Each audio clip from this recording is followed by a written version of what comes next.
watching, the watcher's watching me. Cameras spinning, eyes, no place to be free. High towers whisper to the ground below. Promises broken where the taxes grow.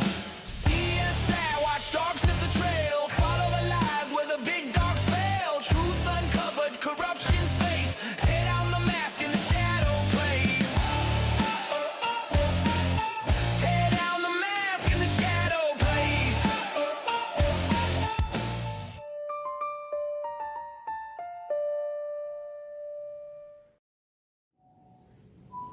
Good evening and welcome to our School Board Candidates Forum. Thank you to our candidates, our community members, and thank you, Dr. Pierce, for letting us use the C.S.I. building again. We appreciate that. Catoosa County Public Schools has almost 10,000 students in our care and employs about 1,700 staff. Our public school system is a cornerstone of this community. With that in mind, this forum is focused entirely on public education and issues impacting our schools. Our goal tonight is to provide voters with clear and informative responses from each candidate. Here's the format. Each candidate will have 2 minutes for opening statements. We will ask 10 questions, as this is not a town hall or debate. Each candidate will have 1 minute per question. We will conclude with 2-minute closing statements from each candidate. Speaking order will rotate to ensure fairness. Time limits will be strictly enforced. We ask that each candidate remains respectful and professional at all times. We also ask that the audience holds all applause until the very end of the event. At the conclusion of the event, to respect the time of our custodial staff, we ask that you quickly exit and move conversation outside. Any questions from the candidates? Let's begin. Yes, thank you. Sorry about that. Really want the ambiance a little bit. You're welcome. Thank you, Margaret. All right, we're going to start with opening statements. Please include your reasons for running and any connections to our school system. All right, so my name is David Moeller. I'm currently the school board representative for District 4. I want to thank the Catoosa Education Association for hosting this event. One of the reasons why, the reason why I run is really it's about the school system and the things that we're doing and the direction we're moving in. I have 4 students, 4 children. I have 4 children that attended Catoosa County Public Schools in Tiger Creek, and then my 3 girls graduated from Ringo Middle and Ringo High School. Well, I have 1 still in Ringo High School. My wife's a teacher for Catoosa County School. I am currently the CEO of the Northwest Georgia College and Career Academy, and I'm the Career Tech Director for Whitfield County Schools. One of the reason I'm running is, like I said, it's the momentum of Catoosa County Schools right now. We do a really good job of meeting students where they are and giving them as many opportunities as we can. It's an exciting time in public education. I would say my last 5-6 years, when we just talk about workforce development and economic development, K-12 is at the table. We're one of the leading folks driving the conversation about, workforce development, where our communities are going. I believe that the school system is the cornerstone of the community, and if you want a healthy community, you have to have a healthy school system. We influence everything from real estate values to economic development, like I said, workforce development. And with our College and Career Academy and the direction that we're moving in now, I just want to continue to make sure that we offer our students everything that we possibly can when it comes to dual enrollment, CTA licenses, credentialing, and getting kids ready not just for the graduation rate, but for everything that happens after they get off that stage. That's really what I focus on. How are we preparing them after graduation? Thank you. Mr. Ware. Hi, I'm Nick. Hi, I'm Nick Ware. I've lived here in the county for roughly around 35 years now. My oldest son has went through Catoosa County school systems, but used to.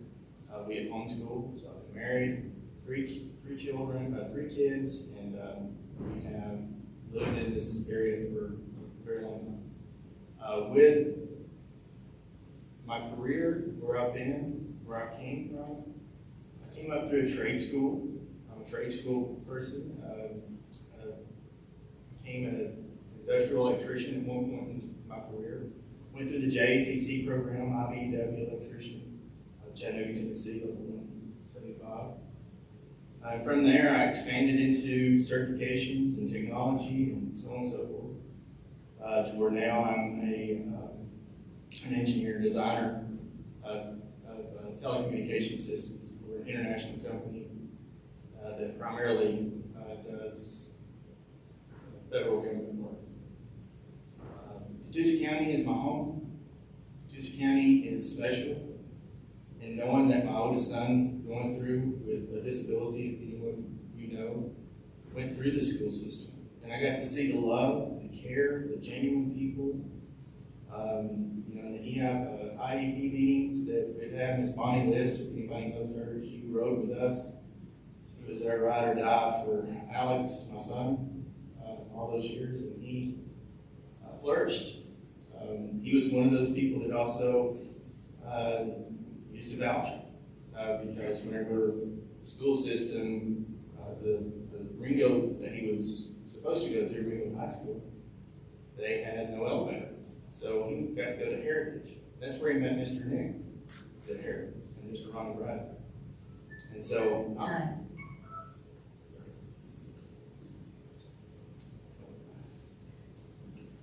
Good evening. My name is Jerry Jeffers. I am the board member for District 2.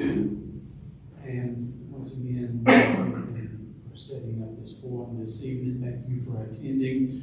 And a little bit about myself. I've been a resident here in Catoosa County for 62 years. I was a product of Catoosa County school system. My daughters were products of Catoosa County school system. And my grandchildren are currently products of Catoosa County school system. I'm a big believer in what we're doing and how that we're doing it and the results that we're getting. You know, the school system is the backbone for the infrastructure.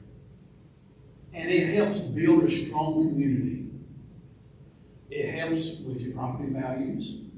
It helps prepare future workers to go out into our community, stay in our community, work in our community, but also work at well-paying jobs. And the school system plays a vital part of that. And I'm proud to be able to say that as a board member, we've been able to help affect that along the way. I think that from my background, which is healthcare, and the things that I see, through my experience, some of the things I can see mirrored within the school system and some of the needs that are there. There are a lot of needs that are in the system that we are trying to address, but there's a lot of positive that's going on right now in Catoosa County. A lot of good things are happening. Just today, the headlines, Catoosa County newspaper put out that our reading scores in every category beat state. Time. So we're really proud of that. Time, Mr. Jeffers. Thank you. Ms. Fant. Good evening, everyone. Thank you so much for coming out tonight. I know it's busy to come out on a weekday to come and spend your evening with us, but we really appreciate you coming out. Thank you again, CEA, for putting this together. It's so important to get to know who the candidates are, so I really appreciate the effort that you guys are putting in. My name is Ruth Fant, and I am running for District 2 school board member. I'm a wife of 20 years. I'm a mom. I'm a kindergarten Sunday school teacher, a financial advisor, a bookkeeper, and I've been a resident of Catoosa County for over 10 years now. As I prepared for this forum, I kind of went back and looked at when I started coming to school board meetings. And I started coming when our daughter started kindergarten back in California. She's 17 now, and she's getting ready to graduate high school. So throughout the years, I've been coming to this board and our other board when we lived in California. I was perplexed during that time because I went as a parent to make sure that our school system was doing the best that we could to provide for our children. And I was really perplexed at that time because I'm sure, I don't know if you guys all remember Common Core.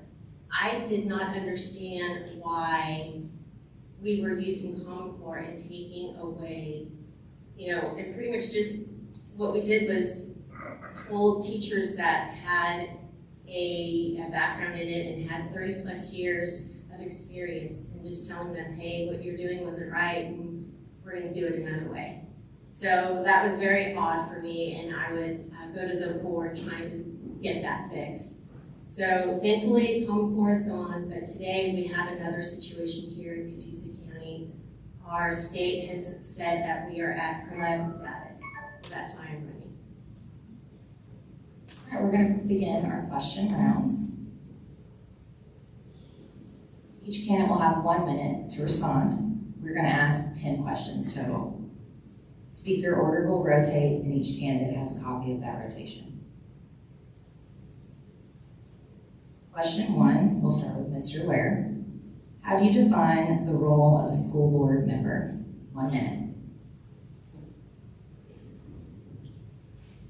Well, the school board member is an elected official, pretty much in the status of being able to oversee that, one, the education of the children, two, what's needed in the resources with the teachers or any of the administrative pieces, and three, in that of being an overseer of the school responsibility, and that being for the taxpayer.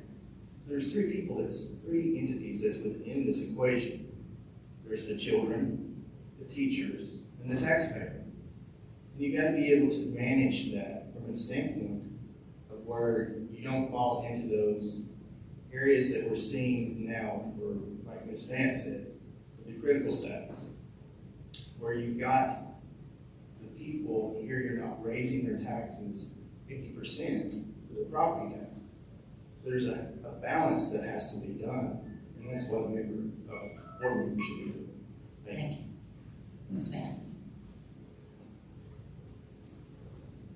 So I'd like to go to the Code of Ethics and the Georgia Constitution for the role of the board. The role of the board is to look out for the educational welfare of children attending school within the school system, provide adequate public education, ensure prudent and accountable uses of resources of school systems. So basically, it's to oversee the budget and the superintendent. And our goal is to make sure that we are using our resources wisely so that we are able to adequately educate the public, educate our children.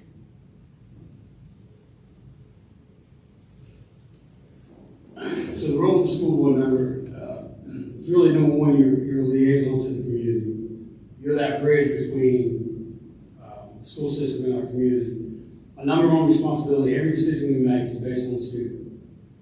After that, it goes to the staff, the teachers, administration. A number one role is support. That's what we do. We oversee the strategic plan. We oversee, obviously, some budget areas. We oversee the safety of all of our students. It comes across to us. Policy making, we're a policy making board. All the policies are reviewed by the school board member. There's a lot of responsibilities that go. Obviously, we are responsible for hiring and monitoring the superintendent and his goals and setting his goals and where we want to see the direction of the school system go.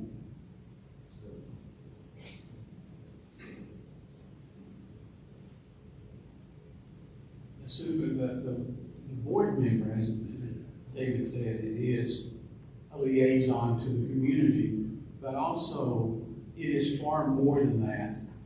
Many of your national leaders have said it's probably the most important elected position in the nation because of the decisions that are made in order to affect the proper outcomes for your students in your community. You know, and I take that very seriously. While we have fiduciary responsibilities, those are important, super important. We also have supervisory experience or responsibility, and where we oversee, not overlord, but oversee the superintendent's office, and then also to make sure that that strategic plan is not only effective year one. Thank you. Thank you. We're going to move into question 2. How will you work to support the vision of Catoosa County Public Schools? And the vision is stated here. Catoosa County Public Schools will prepare every child to reach their full potential so they graduate prepared to be good citizens and leaders of the future. We will start with Mr. Jeffers. Thank you. You know, in just a few weeks, we're going to have the pleasure to attend graduation services for our 3 high schools. I am always amazed at the quality of the students that we are seeing walk across that stage, and I see the potential in their eyes for what they're going to be able to obtain and reach to here in the coming months and years following their high school career. We need to make sure that those students have the resources available to make them successful for life. Not just to graduate high school, but beyond high school. So, thank you.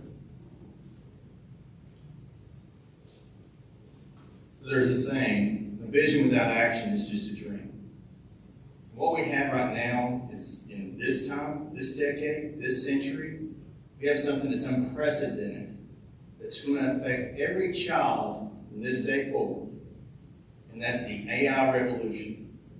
Technology is going to smother up all of the potential jobs that's going to be out there. So this vision, without an action and proceeding forward and knowing what the future is going to be bringing to that student, that adult that's going to be leaving the school system, if we're not preparing them for that, we're failing. We've got to have a vision that's going to be able to come together and put an action and plan together to make it to where we are educating those students for success in the next decade, which is almost just unforeseen with what's going to be happening. It's going to be transforming over the next 3 to 5 years. We can do that without raising the local property taxes here. And we can get that done and accomplished in a matter of time. Thank you. I think it's really important to make sure that, as Mr. Ware had mentioned, to make sure that the children, the teachers, and the taxpayers are happy and working harmoniously together. And I believe it is our role to make sure that that happens. Because without one of them, we cannot have a successful school system. So we would, as a board, we would have to be able to implement that and make sure that we have a fiscally sound budget, that we make sure that our children are ready for college and career. There are lots of different jobs that are forming nowadays. It's it's forming so fast, it's almost hard to keep track of it. So we would have to be innovative and make sure that we are listening to our teachers and implementing what we can to make sure that the children have the adequate public education.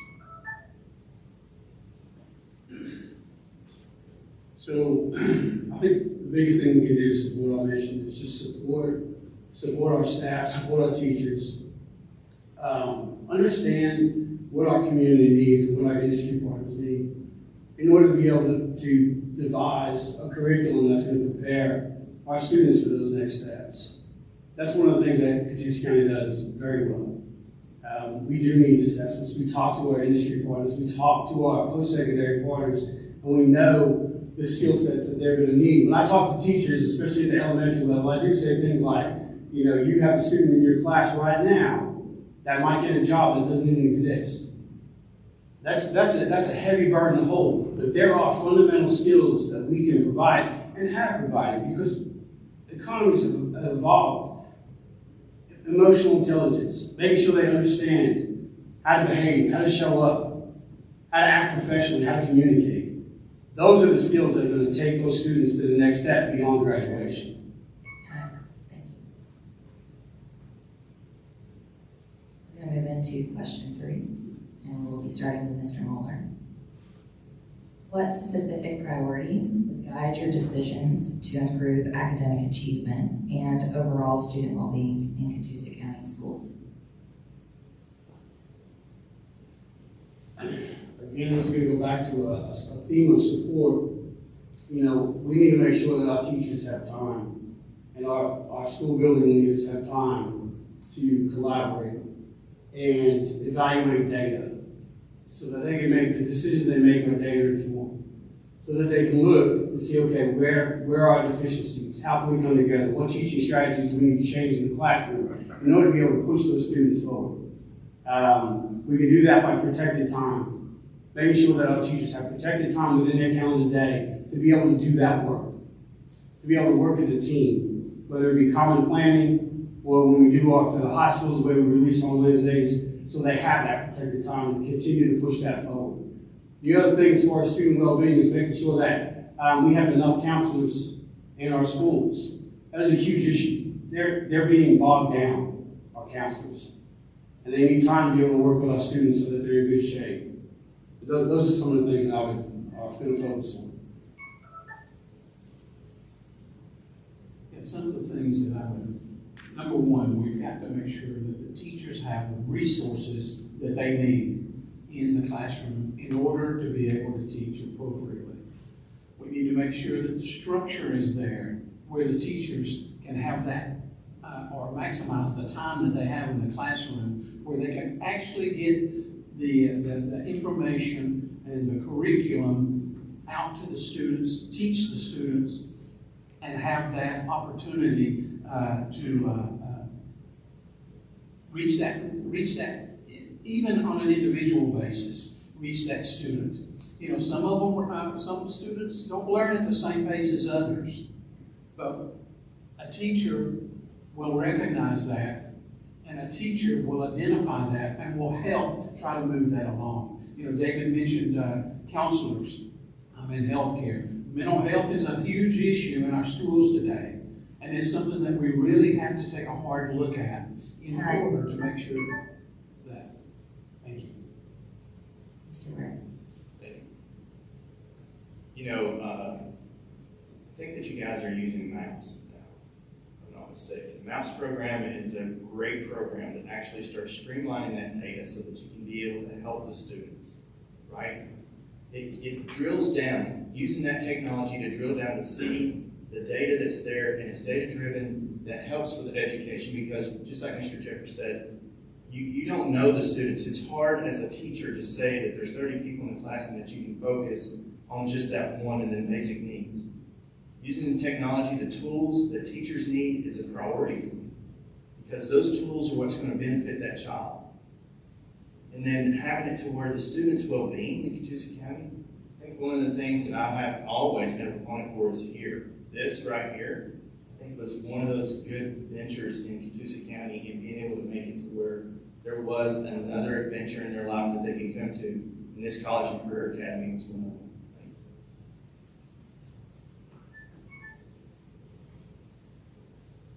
So I think what we're doing here in Catoosa is great. This building is beautiful. We're being innovative and we're trying to make sure that we're able to teach our students and be able to go out into the workforce and have the knowledge that they need to be able to participate and do well in college or career, whichever pathway that they're looking for. I go back to the Georgia Constitution again, where we want to provide the adequate public education for our students. And so we need to make sure that financially we are sound, I think one of the Student Bill of Rights, number 6, says that the right to more instructional time and less screen time. I think it's important for us to put down the electronics, have books and pen to paper, and go back to some of the fundamentals that we unfortunately had to get rid of because of Common Core. I'll move into question 4, starting with Ms. Fant. What actions would you support to recruit and retain high-quality teachers and staff in the district? I know I'm beating this down, but I know with Common Core and with No Child Left Behind, a lot of the art of teaching has gone away. We've had that autonomy for our teachers to be able to use their skills, use their creative side. They already know the knowledge of the subjects, they know what to teach, but there are different ways to teach things. And unfortunately, we've taken that away from our teachers. So I would love to implement that back. The other is, we need to make sure that we aren't raising taxes by 50%. Our financial status is secure and not at critical status. Because the last thing the teachers need to be worried about is not having the support financially from the school district and having angry taxpayers because they're upset that their taxes were raised by 50%. So we need to make sure that we have a financially sound and balanced budget. So one of the things, this is actually something that Catoosa County does really well. Obviously, we have to recruit our teachers. There's a teaching shortage. While we do, people apply for our jobs, it's gone from 10 applicants to maybe 1 or 2. If you want a principal's job, you might have maybe 1 applicant if you're lucky because the job is so demanding. What we have to do is make sure, number one, that our salaries are competitive to those around us. You know, when you have a teacher shortage, teachers have options. They don't have to work for Catoosa County Schools. They can go to Whitfield, they can go to Hamilton, they can go to Gordon, they can go to Dayton. We're all within driving commutable distances. So we have to make sure that we can attract them. Same thing we need to do when we talk about retaining them. New teachers leave. Most actually will leave the profession within 5 years. We need to make sure that we have solid onboarding practice and that they're supported. So they need continuous support by mentors. We need to make sure that experienced teachers are mentoring the younger teachers up to make sure that they're stable and that they're on a good trajectory moving forward in their career.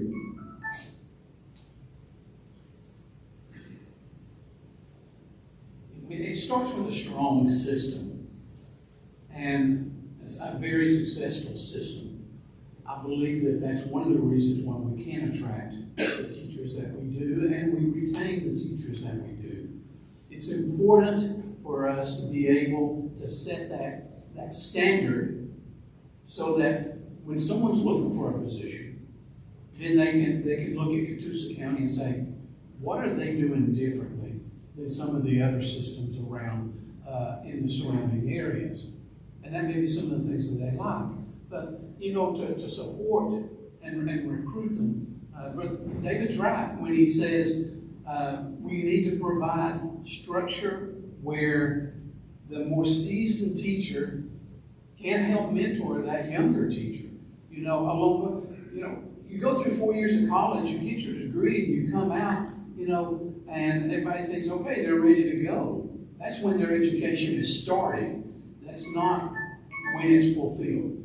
Thank you. Mr. Ware. So as a charter school system, there is a little bit of liberty that Catoosa County has over most districts. And with that, we've also got a $9 billion surplus in our state government. I do believe that it's time that we start drilling into that well and really start advocating or activating to be able to go and push for the state to start changing some of these formulas and start making it to where the pay is competitive here in Catoosa County as it is in any other state or any other county. And to have it as the state of Georgia as a whole, that's where the big mess up is. And to change that, it's going to take everyone, including not just in this room or in this system, but in this county.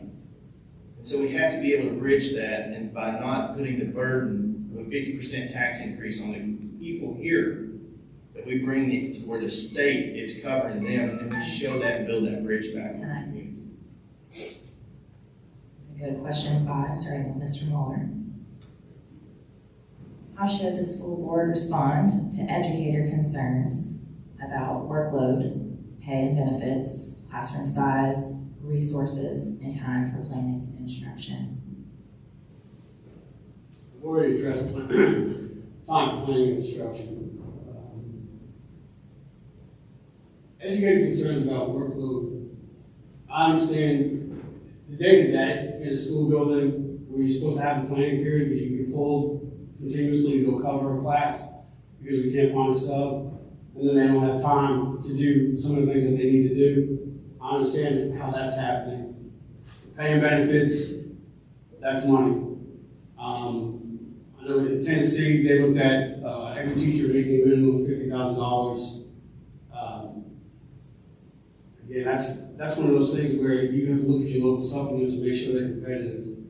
Classroom size, we are a charter, so we do waive classroom size. You know, classroom size is dictated by the state in a certain way. You can waive classroom size in other words, you can put more kids. But you still have to make a certain amount of classroom size to get the funding, to fund the teacher, to fund the resources, and to fund the operations. So just continue to work as hard as we can to maximize everything we possibly can. Thank you.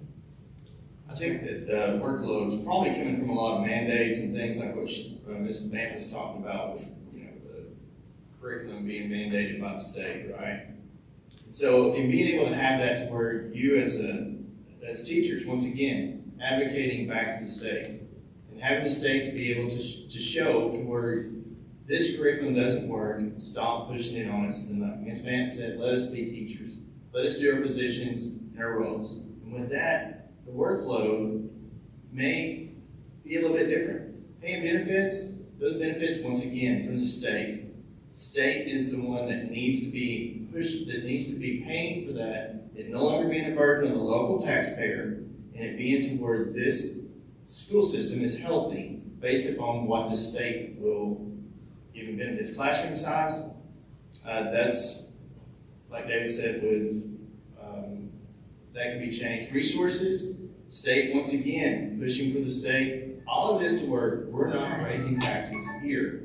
And we can make that relationship back again with people. Time. Mr. Jeffers. Listen. Listen to your faculty, listen to your staff. And I think that Catoosa County administration does a really good job of that. From the vice principals, to the principals, to the county office, to the superintendent. I think they do a good job of listening to the concerns and to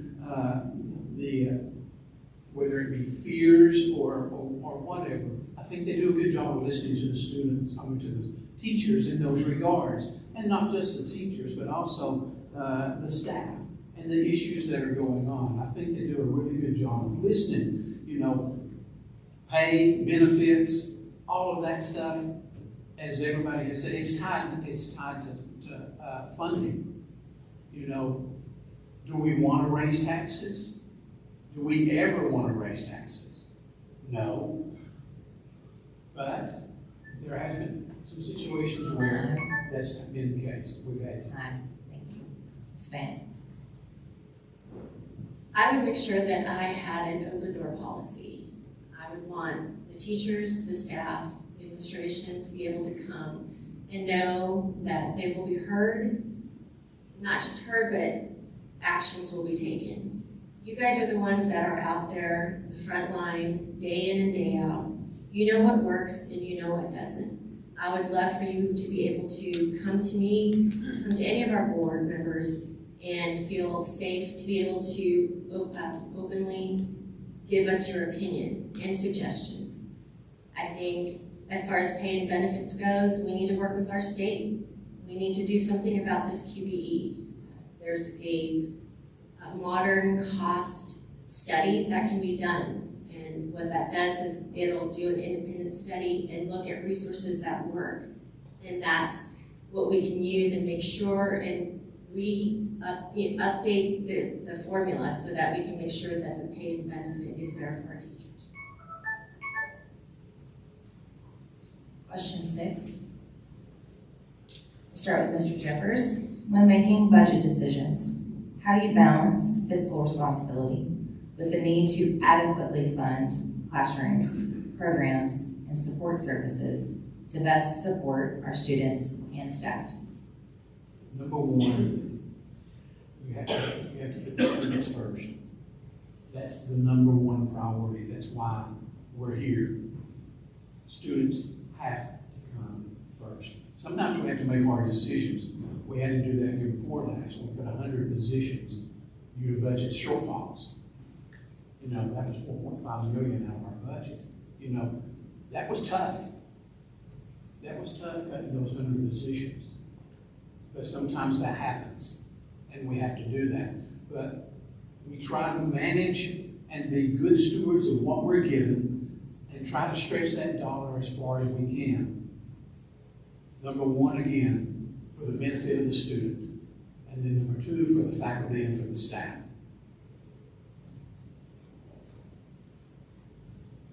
I think we need to make sure that our funding is appropriated correctly. If it is placed in the right resources, then our teachers are being supported. They can then teach the students so that they in turn are ready for college and career. That makes our county very desirable. We would have more parents who would want to bring their children to our school system, which then would increase enrollment. Increasing enrollment will help with our QBE.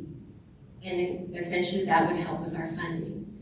So it's a hand-in-hand thing, again, I said, where it's the children, the teachers, and the taxpayers. We have to make sure that everyone is working together and that everyone is happy. It's not just one or the other, it's everyone. So I would want to make sure that we start with funding, we make sure that it's properly used, and so that's why we need to look at the line item budget to see where our resources are being spent right now. Mr. Ware. Like I said earlier, there's three main portions of the equation here. There's the children, the teacher, and that of the taxpayer. The property owners, right? So we can't dismiss any of them. But the product that's trying to come out of the system is an educated person that is prepared for the future in their adult lives. And coming at this with the programs or any support services or any of the needs that's there. I mean, my son was, in one of those support services. He needed that person with him all throughout his day. And that funding cannot continue to just not be there. And the state has to be the ones to be able to fund it. And not a 50% tax increase on our residents here in the Time. Mr. Moeller. So when we're making these budget decisions, it essentially just starts with the students and what we do. Where does the money need to go? Where do the resources need to go? Right? I mean, the QBE funding formula, I mean, we've talked about the state, that the state needs to do this, the state needs to do that. QBE has been in existence since 1984, 1983. Right? And it's not moved, it's not changed. 3 governors have talked about making changes to the QBE formula. Right? Nick's right. In an ideal world, we'd love to have it. We'd love to have it modernized. We'd love to have that happen. It hasn't happened.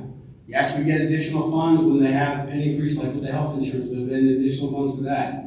Well, we'll get additional funds in categorical grants, whether it be for nurses and transportation, but they're earmarked and they're specific.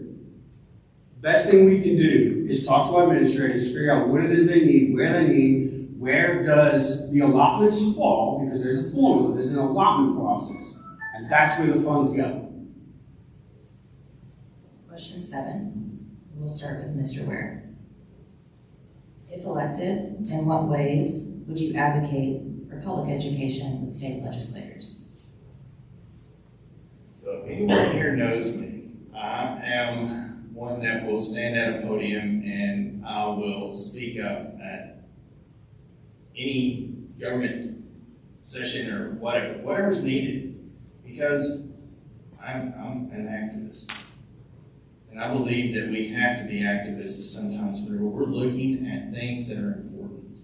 And whether that be First Amendment, I'm an advocate for that. Whether it be for those with disabilities, advocate for that. We have to activate ourselves, and we have to come together and be able to show up and get down there and stand that ground for these kids. And I'm willing to do it. I'm willing to go to the Gold Dome and do whatever I need to do to be able to pull those funds, to be able to get what's needed with the state legislation here in Georgia. So I'm fortunate in the sense that in part of my job, I get to sit, I was appointed to the CTE, Career Tech Education Commission with the state. So I do have the opportunity to sit with legislators and talk about different opportunities and legislation specifically regarding career tech education, Top State for Talent Act, a lot of those things, which I think was actually good pieces of legislation to help prepare our kids. I'm also sit on the Charter Advisory Committee, which is really where the flexibility and that release from bureaucracy is at. We review different charter petitions to see whether or not schools are meeting their contract obligations. So I have an opportunity to be able to sit and speak with legislators about different things involving education, public education. And then the other thing, like Mr. Ware said, you just got to continue to talk and communicate with those that you have relationships with.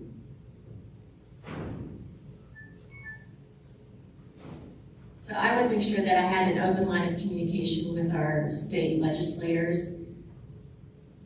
When I started my financial advisor career at Charles Schwab, I was nicknamed the Bulldog.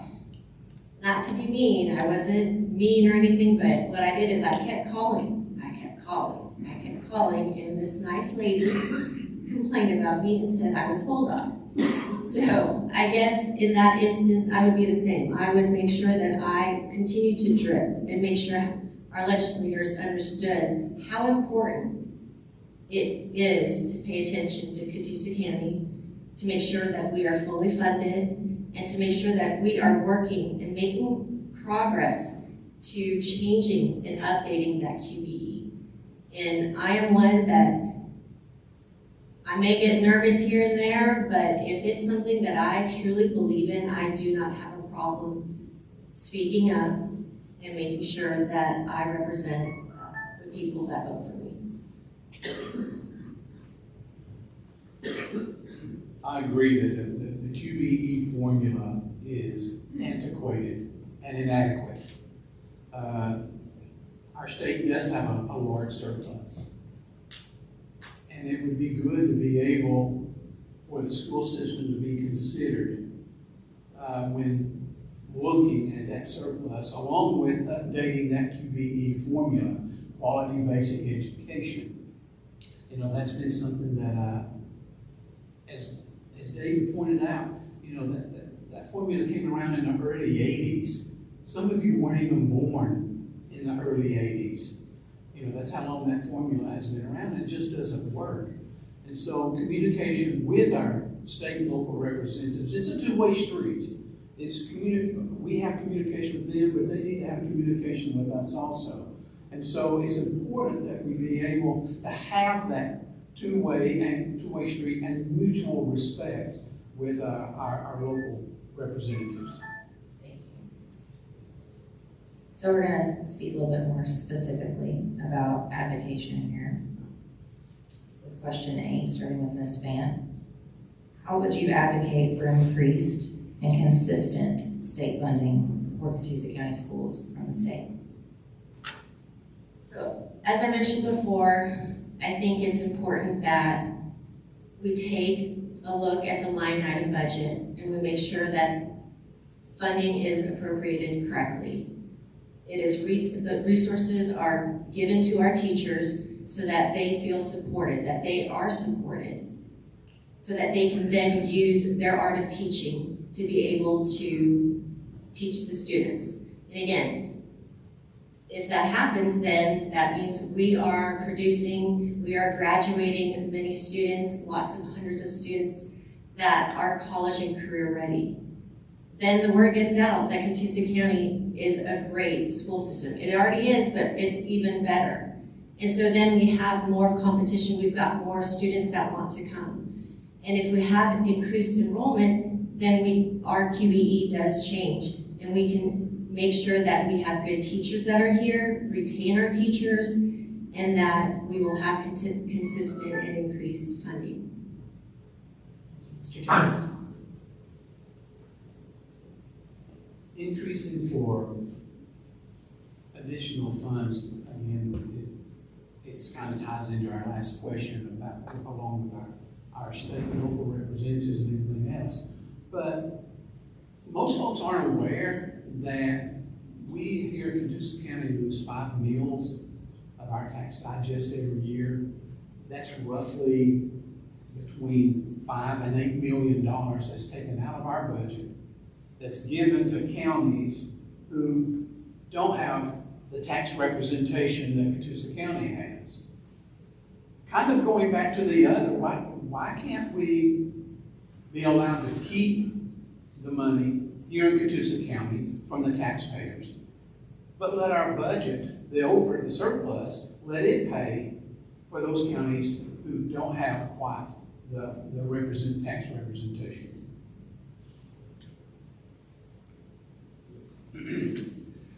Jerry's right. That's probably my number one priority for advocating for increased funding, is that's to eliminate the local fair share.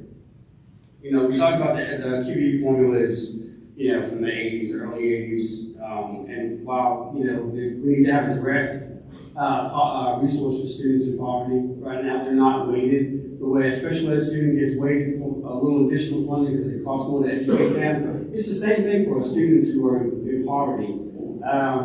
They cost more as well, but there is no direct funding tied to those students in Georgia. So that needs to be changed. But the eliminating the local fair share needs to be really, really pushed hard. The bottom line is, when they created the QBE formula, FTE, the only reason local fair share even exists is because there was a fear that the school systems and the counties would not use their property taxes to fund. Well, clearly that's not the case. Because we have 40%, some counties are 50%. So it's an unrationalized fear. It needs to be removed because it should have never been in place. Thank you. Mr. Ware. So District 4 is about, it takes up a lot of that 42% poverty level that he had spoke about. And in District 4, we have people that are grandmothers, senior citizens that are taking care of their grandkids, all right? And what happened over the last 3 years is that there was this 50% tax and property tax increase on these people in the 4th District. These poor people that are just barely getting by, taking care of their grandchildren. So as an advocate, going after that funding, I'm going to the state and I'm going to make sure that I can get what I can get for this county, that there's not another 50% tax increase on any of the residents here in this county from this school system. So I'll fight. I'm ready and I want to do it. Thank you. That's all I have. Question 9, we'll start with Mr. Moeller. How will you ensure that educators, students, and parents have meaningful opportunities to provide input?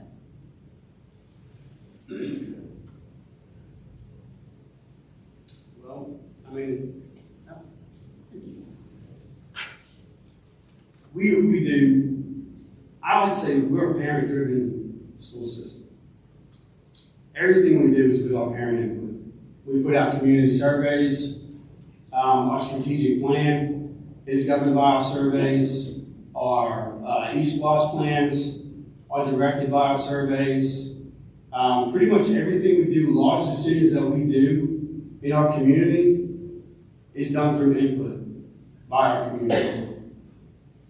When you look at, and even this is a state law, but with curriculum, parents have the opportunity to question the curriculum that students are using. And there's a process put in place that we follow. Our parents are like I said, we're a parent-driven school system. I know that because I'm a parent. Like I said, my daughter's still in the school system. And I'm very much an advocate for what's going on. So there's a lot of ways that they can have input.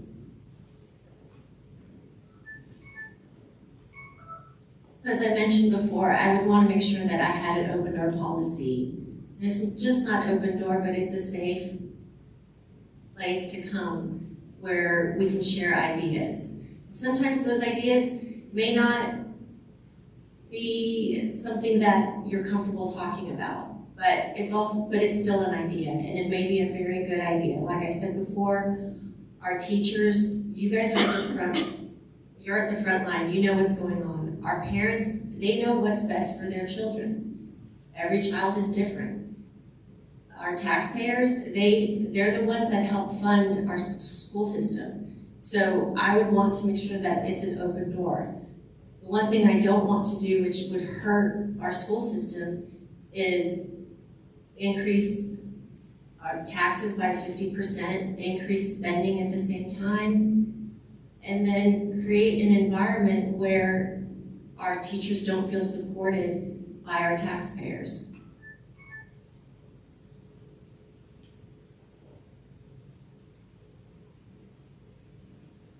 So I'm always open to anyone. Contact me, let me know if there's something that's bothering me or whatever, you know. But I think that there has to be some means of being able to do that, where you are comfortable, like Ms. Ruth said, but that you know that someone's going to be standing there to be able to hear you, be able to have empathy for that, of what you've got going on in your class, knowing that there's issues that are behavioral, that are in your classroom that you tried to take care of, but there's this principal that may put them back in your classroom. Know that you're having these issues that may be there in your class that is not being fixed. I'm someone that you can come to. Of course, parents and kids, hey, those parents and kids, that's what we're all in it for. That's what we're all here for. So being an opportunist and given that opportunity to them. Mr. Jeffers. Having the opportunity to have your voice heard is very important. I think our system does that very, very well. One opportunity is our local school governance teams. They're made up of parents. They're made up of community members. They're made up of teachers that are there on that local school governance committee. They're involved in decision-making processes that are very important to that particular school. Every school has a local school governance team that's made up of parents and teachers and community members. They have those opportunities to be heard. If they are not heard in that level, they can go to the principal, they can go to the superintendent, and then they can also come to me as a board member, and they can talk to me, and I'll listen. Thank you. Our final question, we'll start with Mr. Jeffers. What steps will you take to maintain trust and a culture that respects educators as professionals and supports student families as stakeholders in public education? Number one is transparency, absolute transparency. That starts at the board level, and that has to filter all the way down. We just recently went through another audit.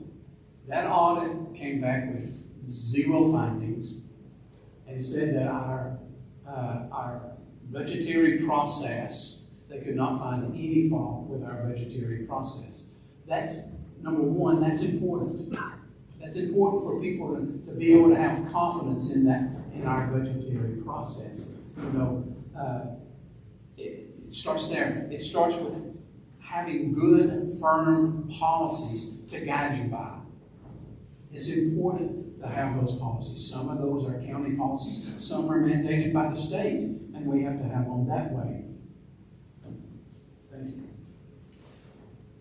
I think Jerry hit the nail on the head, transparency.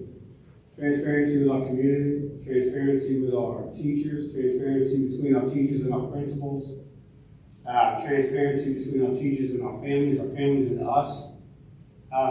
Just be open. And I'll that's one of the things I will say, the few conversations I've had with Nick are centered around transparency. It was those conversations with Nick back in the day. That's one of the reasons why we broadcast our meetings now.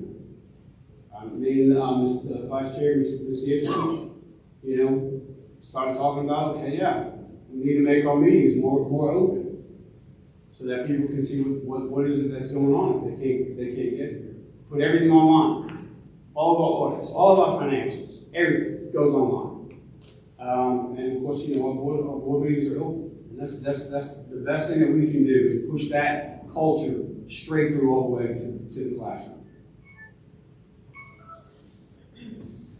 I am thankful for this board for listening back then and putting it out to make it transparent, for the videos to be transparency here for the board, for the people to be able to view the meetings. I don't think that it should ever be the burden of a citizen to make their government transparent. It should be on whoever's in the positions. So with that, supporting families and stakeholders and public, we've heard up here that this report, this audit, right? So this audit comes back and it's the golden standard of the DOAA audit system. But the DOAA still lists this system as critical. How is it that there's two different, the same one that gives the audit, that's done the audit, is listing this system as critical? So where's the transparency in that? I want to know from someone before I leave here, why is it still in a critical state?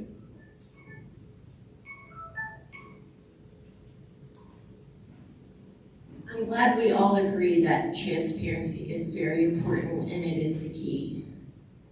I believe that we need to have a line item budget. Yes, the budget is available, but it's not a line item budget. We need more detail. And I believe, as this said, families, students, teachers, educators, you guys are stakeholders.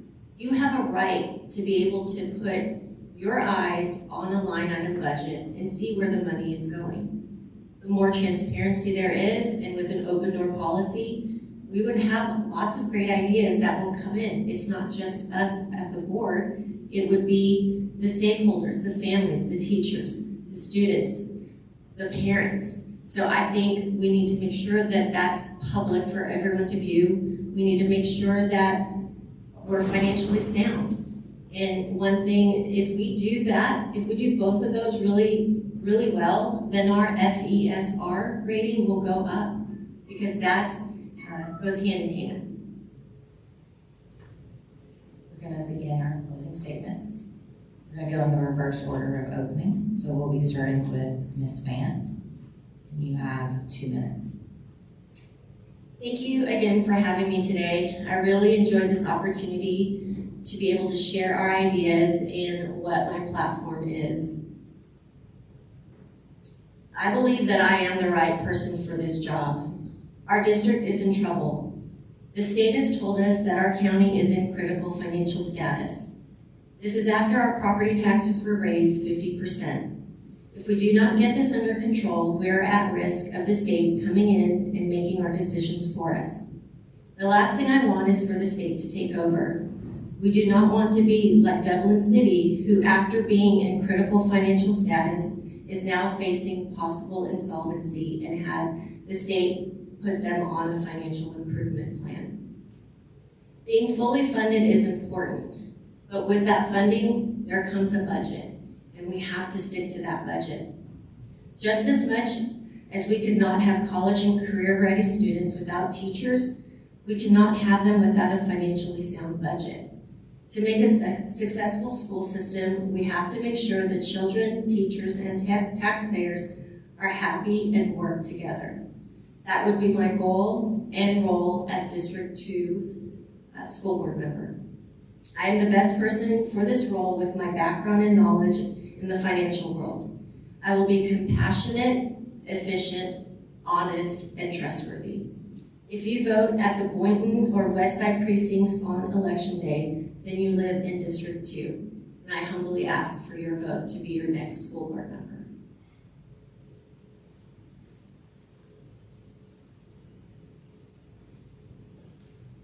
Mr. Travers. We've had an extraordinary last 3 years.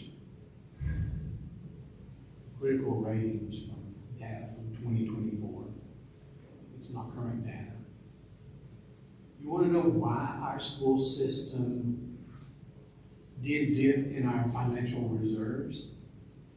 Because we did it to try to offset from having to raise taxes even more on the citizens of our county.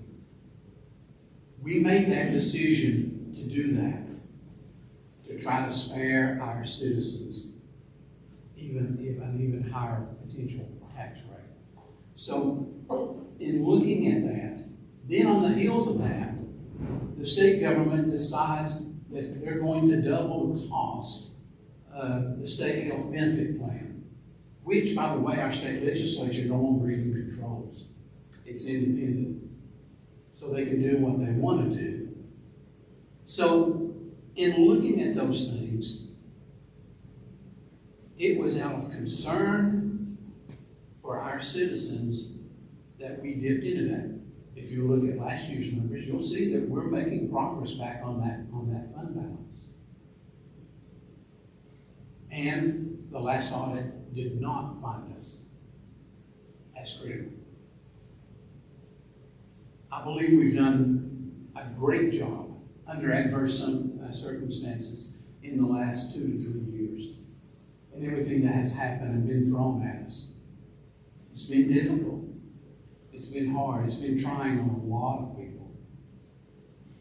But I believe that through the steady leadership that we've had, that we've been able to help weather this storm. And for that, I feel like I'm the right person for District Number 2. Thank you very much. I really appreciate everyone coming out, and I really appreciate Caitlin for putting this on. I love that the slides, how she puts this up, because I need a picture. She puts the slides up. It makes it easier for you to remember stuff and to see stuff. So I really appreciate how you've done this. I was very impressed the last time that you did, and it's really great to have this auditorium as well here. It's not this crammed up area where they used to meet, right? Where you guys are meeting. So this space is awesome, and I love everything about this county. Even though I've only lived here for 30 years, my family's been here since 1838, and so I take pride in Catoosa County. It's my home. It's where I want to raise my grandkids. It's where I want to die. I also know that there's children, always had a heart for kids. Love children. They are facing some really hard times right now. Coming out of high school, they're facing some really hard times. Coming out of college, they're facing some really hard times. As a nation, we are all looking at facing even harder times. We're in a war. Potentially, could be world war. I've said this at the school board meetings before. One thing I am, I get passionate, right? Passionate about what I believe and passionate about what I say sometimes. But we are all people. We are all humans. We make mistakes.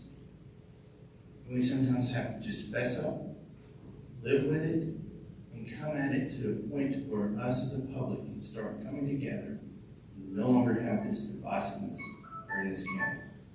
Time. Well, thanks everybody for coming out and the association putting this on. It's been a great forum. Just one thing real quick. Catoosa County Public Schools finance is not in critical status. That report is specific to a line item called the unassigned reserves.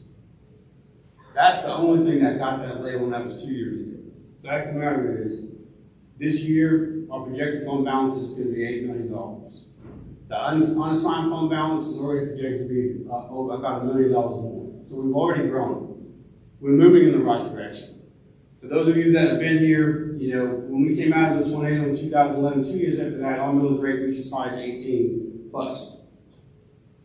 Since that time, we have trickled that millage rate down. We took rollback after rollback after rollback after rollback with the fundamental belief that you don't raise taxes if you don't have to. And we didn't have to. And what we did is, yes, we dipped into our reserves because we had the reserves. So why would we raise taxes on the community when we had the reserves to do that? Now what happened, did we know that our mill was underfunded for years? No. That's millions of dollars we'll never get back. Did we know that we were going to get an increase in expenditures on health insurance? No. We were supposed to get a 3-year phase-in. That didn't happen. It hit us all at one time. So that's we're building ourselves out of that situation right now. But by no means is the financial status of Catoosa County in critical condition. That is a misstatement. It is one specific line item in a report. The unassigned fund balance. Okay? Now, my closing on, I feel I'm the right person for the job. My whole life is about service. I served in the military for 8 years. When I got out of the military, I moved to Georgia. I became a juvenile probation officer. And I served families who were basically in need and in a lot of critical situations. My whole life is about service. Thank you. All right, candidates, thank you so much for your time and your very thoughtful answers to our questions. Thank you to everyone who came out tonight for attending. We encourage all eligible voters to stay informed and participate in all upcoming elections. This concludes our forum, and please remember to respect the time of our custodial staff and head out that door rather quickly so they can get home and take any conversation outside. It's a lovely day. Have a wonderful evening. Thank you. Dave.